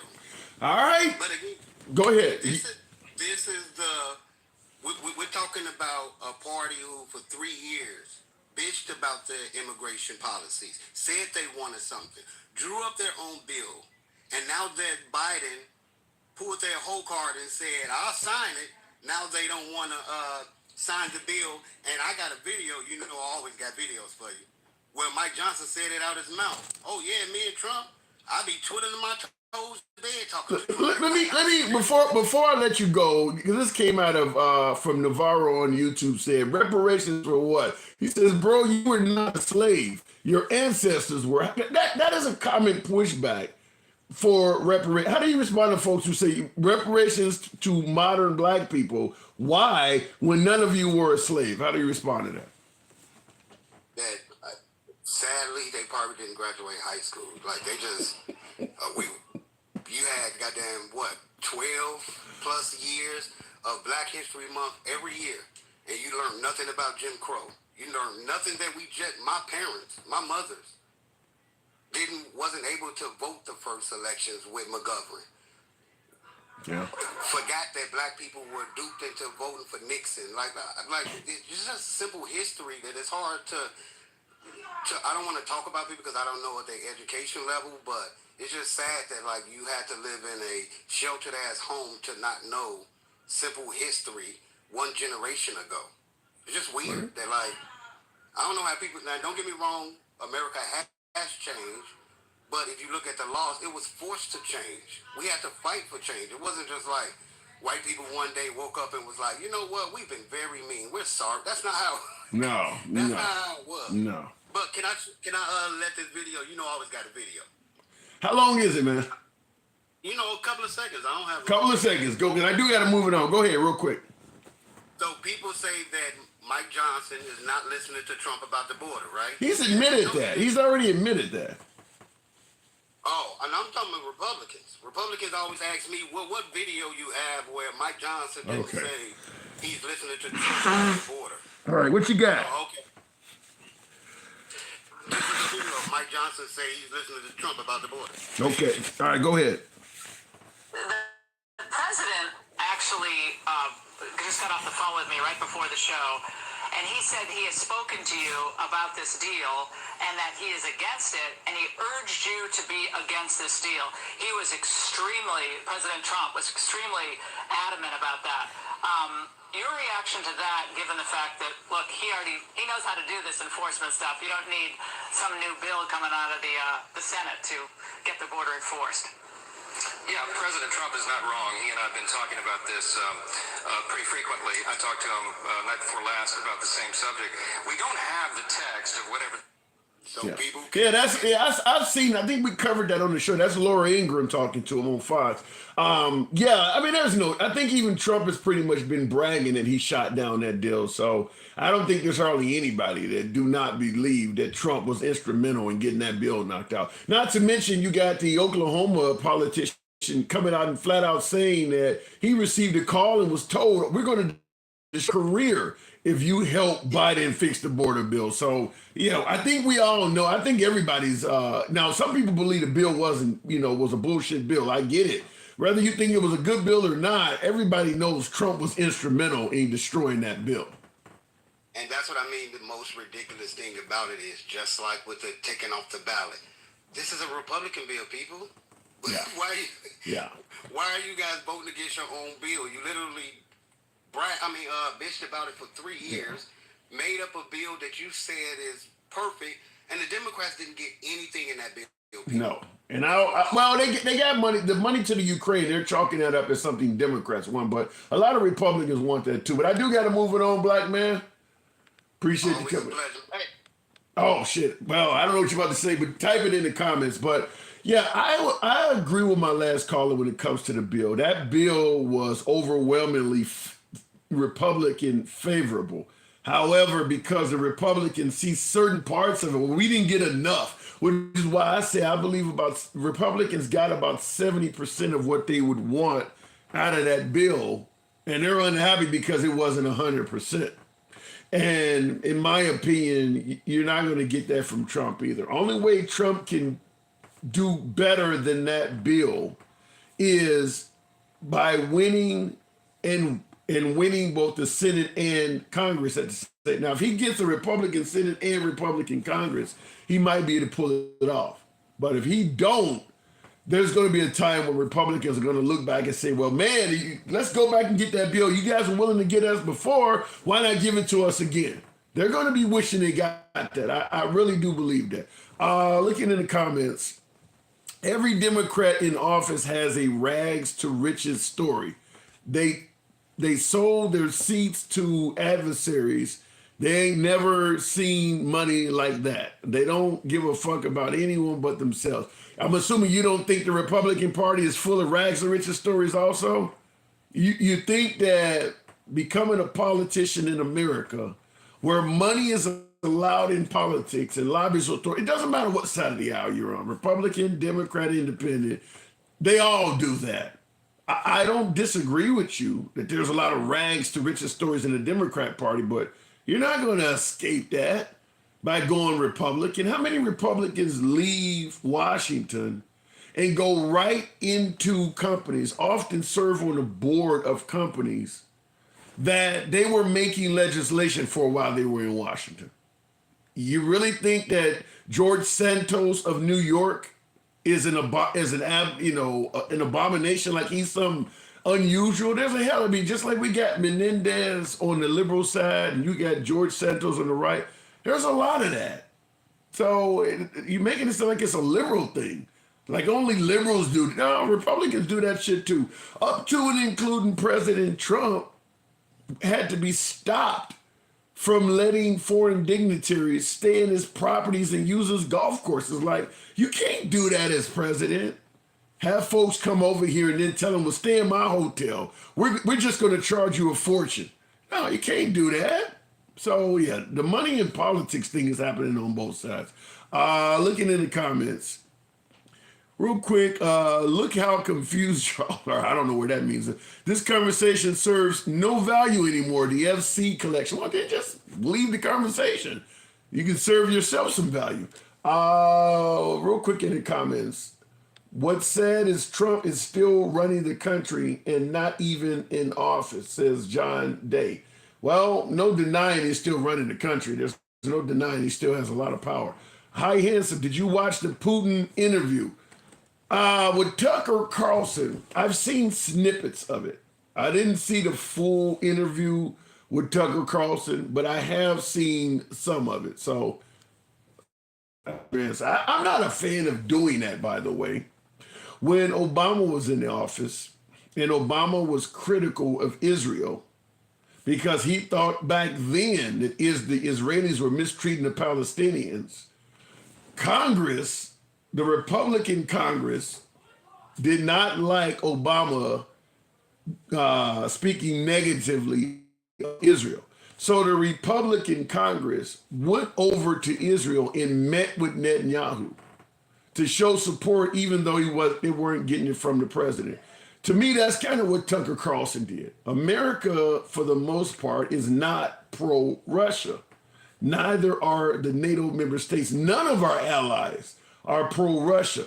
However, my beloved MAGA is quite favorable to Russia, which is why Tucker Carlson, in my opinion, went over there. I'm not a fan of doing that because it doesn't show unity within the country. You shouldn't have some people going over and doing interviews with our enemies like that. I mean, now, I think Barbara Walters did something like that with the Castro brothers during the height of our issues with Cuba. But Barbara Walters was a true journalist. She wasn't known to be biased. I don't think there's anybody that thinks Tucker Carlson is unbiased. So what Tucker Carlson stands for is not the same thing that a Barbara Walters or a Walter Cronkite or somebody like that. He's a totally different type of person. I mean, he's biased. He's completely biased. So I'm not a fan of it. Looking in the comments, remember when Putin put bounties on our soldiers? Yeah, exactly. I don't know why MAGA favors Putin so much. I don't get it. MAGA isn't favorable to Russia. The American dollar was. Dems fucked that. No, MAGA is favorable to Russia. I think you and I can disagree on that. MAGA is definitely favorable to Russia. I mean, compared to the Ukraine, we're in a proxy war with Russia. America is taking the side of the Ukraine. MAGA does not like the Ukraine, and they are far more favorable to Russia. So you and I can disagree on that. And by the way, Gustav Becker on TikTok says, love Russia. Exactly. Ukraine is a land grab, full stop. Certainly, if we decide to not continue sending them assistance, there's certainly going to be a land grab. Remember, American still kills its own citizens. Yeah. It's the way we've always been. Real quick, remember, America still allows poison in its food. Yikes, FC, you're hurting us. Anyhow, folks, listen, I do want to continue to lie, but it's a big game. The Chiefs got business to do. I do appreciate the 38,000 likes. It's crazy that Trump would suggest telling the Russians they can do whatever they want to folks who don't pay NATO. In between us affects them much more. But we're at 200, they're at 250. I did the same thing with NATO. I got them to pay up. NATO was busted until I came along. I said, everybody's going to pay. They said, well, if we don't pay, are you still going to protect us? I said, absolutely not. They couldn't believe the answer. And everybody, you never saw more money pour in to Secretary General Stoltenberg. Well, I don't know if he is anymore, but he was my biggest fan. He said, all these presidents came in, they'd make a speech, they'd leave, and that was it. And they all owed money, and they wouldn't pay it. I came in, I made a speech, and I said, you got to pay up.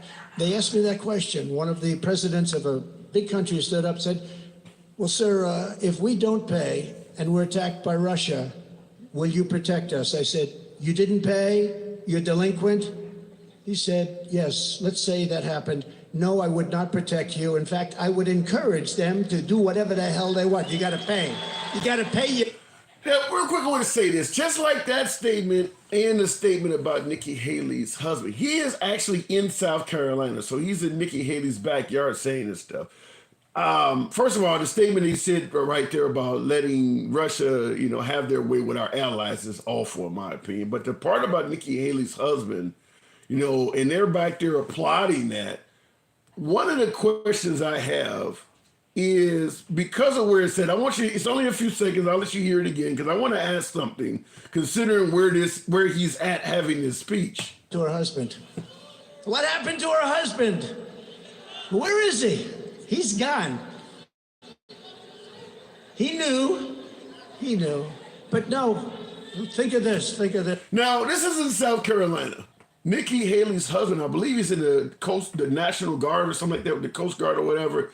He's literally serving that state. So he's literally military for their state. Why would they laugh at that?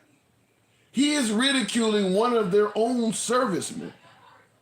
I don't get that. I mean, because Trump is making it sound like, Nikki Haley's husband just abandoned her or something. He is deployed, operating on behalf of that state, paying his debt, doing his service for that state. And they're cheering that on. Does that make any sense? Can somebody explain that? Why South Carolinians would find it humorous or applaud him mocking one of their own service personnel? Makes no sense to me. And I see Laney in the comments says, yes, he is Trump, the draft dodger. Yikes. And right after that, though, Trump is the best, says V Fire in it or something. Real quick on YouTube, I saw somebody also made a comment that I wanted to say. And Mikey says Coast Guard is not the military. How about you go tell that to the Joint Chiefs of Staff? Have you seen their symbol? It has the Coast Guard's emblem in it. What do you mean the Coast Guard is not the military? Well, what would make you say that? I mean, that statement alone is anti-military. They may not be combat-trained military, but they're defending the coast. What do you mean they're not military? Wow. Cashier Noob said, I'm liking this live stream. Do appreciate it. For you folks that are new to the live stream, the way it is ran, I'll just tell you before we get to the big game, is that we don't block, ban, or censor anyone. I understand that. So anybody that comes on the live, anybody that calls in, We allow the people to speak. It doesn't matter if you agree with the host or not. It's all about free speech. Nobody's going to censor or limit your time in here because you got a difference of opinion. We go left of Bernie Sanders all the way up to I'm having dinner with QAnon. So we do let the people speak. It's all about free speech. If you enjoy civilized dialogue from both sides of the aisle without the host trying to limit your speech or limit your time or dictate what you can say, then subscribe or follow the program, because that's how we run it here. It's all about free speech. Someone in the comments on YouTube, looking at my YouTube screen, talked about promoting Christianity. Remember, there's a Christian fund to keep teaching Christianity to black people. I grew up Christian. Every Sunday, every summer rather, went to Bible school, things like that. If you had asked me when I was a kid what I wanted to be when I grew up, I would have said a preacher, a reverend. I'm not very religious anymore. And it's due to, as they say, doing your homework, learning the truth. When I started finding out that, let's be real, we're talking about slavery, for instance. I've asked the question often, how could folks who owned slaves read from the same Bible as I was reading from and think what they were doing was okay and that they would get into heaven? If you could do this and get into heaven, I don't want to go to heaven. So that's what kind of turned me away from religion, is that too much of this don't make sense. If you can do all of that, if you can live through the Jim Crow era and treat people like this, go to church on Sunday and you're saved and you're going to heaven, I don't know if I want to go there. And I've been battling that question back and forth my entire adult life, and it's led to me being less and less religious. Is that when you look at the way this country was founded, when you look at folks suggesting we need to go back to religion in schools, churches, bring Christianity back in everything, the further back in America you go, further back in time in America you go, the more Christian this country was, and the more oppressive and awful it was. So I'm just simply saying that to make the point that I don't see where going the Christian route would be better for the moral compass of this country, because our morals were really fucked up during some of the most religious periods in American history. So as a result, now this individual on YouTube is saying they're doing this to teach Christianity to black people. Another issue I would tell you is, if God is all knowing, God is all powerful, we're all God's children, why wouldn't we already know about God before being brought to America? Why would that religion have to be beaten into the people? Why wouldn't they already know about it? When they came to America, they should have already been asking for Bibles. They should have already knew Christianity. They didn't. They had their own religions that were beaten out of them at the threat of death. If they tried to practice anything but Christianity, they could literally face death. That's not how religion should be. Christianity should be in you. If we're God's children, it should already be in us. Even right now in 2024, anytime you're in church, for those who attend church or religious services, next time you go to church, look around at the children that are under the age of 12. Do they look like they really want to be there? Or is that being forced upon them by their family members? Do any of those children look like this is somewhere they want to be? You can see them in an amusement park and tell they absolutely want to be there. There are places you can see children at that they clearly want to be there. All knowing, all powerful. We're God's children, yet the children don't even want to be around somewhere where they're discussing God. Something is wrong with that. It should be in your heart. It should not have to be forced upon you. So as a result, it's led me, just simply by paying attention to what's going on and looking into history, to question if something is not being taught correctly. But just simply put, my ancestry did not or were not practicing Christians. When they came here, All of their heritage, names, religion, languages, all of that stuff was taken from them. They were given an English name and an English religion, and they didn't have any other choice. So I have to look at that and say, well, damn, shit, is religion really is morally, is it really as morally on the up and up as people say? Because it doesn't match it. I mean, am I wrong for questioning that? I understand if you have faith, you should just trust and not question, but that doesn't look right. That absolutely doesn't look right. If we go by what we've been taught in terms of how religion is, sinners go to hell, you know, those who have forgiveness, those who have faith in the Lord will go to heaven. I got to assume that just about the entire Confederate South is in hell. If you could do that and go to heaven, I don't know if I want to go. Do I want to really go hang out with General Lee and Sam Houston in eternity? Is that the people I get to look forward to once I've lived my life on Earth? When I go up, I'm gonna get to meet General Lee and and slave owners. I don't know if I want to do that. Listen, your faith is your faith.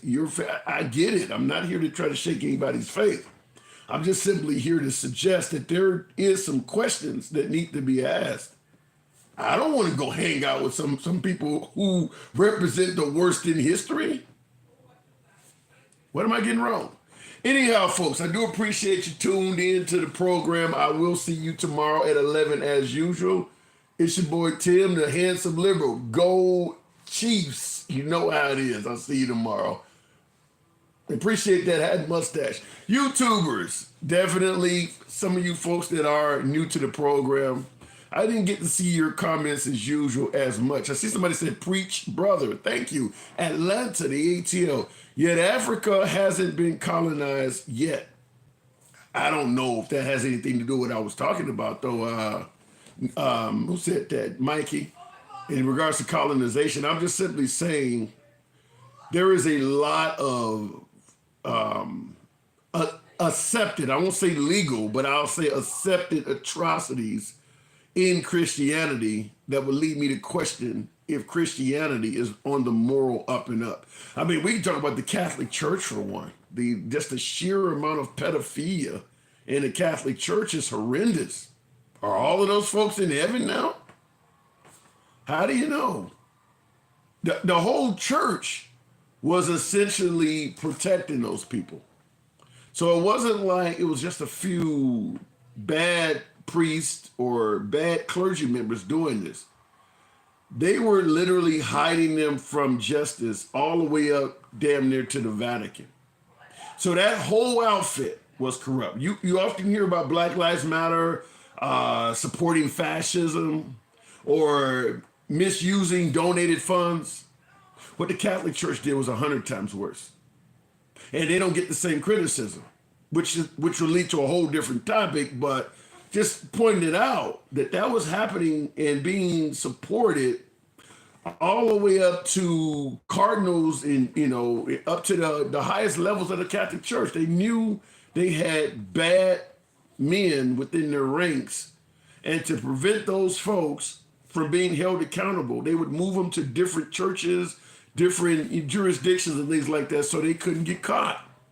And then that same person would just simply continue abusing in a new location. And it's not just the Catholic Church. The Mormons were doing it. The Lutherans were doing it. Hell, I'm Baptist. It was happening in my churches. Just not at the same level because the Black Baptist church community is nowhere near as organized as the Mormons or the Catholics. But reverends, you got a black church down the street where the preacher might be abusing a few folks. It did happen in the black churches too, but it was organized in the Catholic, Mormon, and Lutheran communities. It was highly organized. Is that what we have to look forward to when we go to eternity? So it's shaking my faith, so to speak. It really is shaking my faith. And what triggered the comment is when the individual stated that, they're teaching Christianity to black people. like I said, I don't want to go. I could go deep into this, but I don't want to insult somebody's faith or things like that. I'll just leave it at this. There are questions to be asked because some of this stuff does not look right. And I'll leave it at that. Jesus Christ is coming soon. Repent and trust in the way, the truth, and life, Jesus Christ. Well, how do you believe that when the person telling you that maybe getting behind you for some backdoor loving? Same folks saying that was also doing the things I'm just mentioning. How do you believe that? It's your boy Tim, the handsome liberal. Go Chiefs.